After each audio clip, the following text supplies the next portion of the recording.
तर का म्हणता बे पोट्टे हो, पाहा ना बे माझ्या गावामध्ये कसा जल्लोष सुरू आहे बिरसा मुंडा जयंतीचा. तर तुमच्या गावामध्ये केली का बे लेगो तुम्ही बिरसा मुंडा जयंती साजरी? तर रामराम मंडळी, मी पवन सकाळी सकाळी आलो होतो बी यावलीमध्ये. तिथं दिसले मला बिरसा मुंडाचे पोस्टर शुभेच्छा देणाऱ्याचे. मग समजलं मला आज आहे बिरसा मुंडा जयंती. गावामध्ये जाऊन पाहिलं, तिथं वर्गणी काढणं चालूच होतं. इकडं आमचे मामा आलेच होते डेकोरेशन घेऊन. म्हणे स्टेजवर आपल्याला मस्त पडदा बिरदा लावायचा आहे म्हणे. म्हणलं लावून टाका म्हणलं पडदा गिरदा रपारप तुम्ही म्हणलं.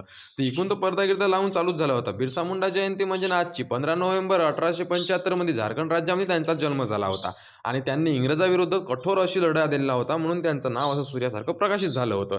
सर्व तयारी झाल्यावर आमच्या गावातले ठाणेदार साहेब म्हणजे विकास सर दानगे यांच्या हस्तेच आमच्या गावामध्ये पूजन करण्यात आले. त्यांचं आगमन आमच्या कार्यक्रमाला लाभलं होतं. त्यानंतर सरपंच साहेब आमचे सुनताई वरटी यांच्या हातून पूजन झालं. मग बाबू पोट्ट्याने केली होती तयारी डान्स प्रोग्रामची, म्हणजे सांस्कृतिक कार्यक्रम असा हा ठेवला होता गोंडी नृत्यावर. आणि पूर्ण गावातले इथं जमले होते ना. मग बाबू आमच्या गावातले पहा आता चुन्नू मुन्नू पोरी आहे ना मस्त गोंडी नृत्यासाठी गोंडी साज घेऊन मस्त बसल्या होत्या अशा टुकटून. म्हणे आता आमचा नाश्ता घ्या म्हणे, का आम्ही नुसते बसूनच राहू का म्हणे थंडीचं म्हणे. तर मग यायच्या कार्यक्रमानं म्हणजे यांच्या डान्स गोंडी नृत्यानं आमच्या गावामध्ये अशी शोभा आली कार्यक्रमात. अरे बापरे विचारू नका तुम्ही. यायचे डान्स मस्त झाले कार्यक्रमामध्ये. संस्कृतिक डान्स ठेवले म्हणजे बरं वाटते. मग गजभावनं 2 शब्द प्रेमाचे सांगितले. शिक्षण हे वाघिणीचं दूध असतं हे त्याच्या सगळ्या पोरायला सांगून दिलं. म्हणे शिक्षणाच्या मार्गी लागा म्हणे तुम्ही म्हणे, इकडे इकडे काही फटकू नका म्हणे.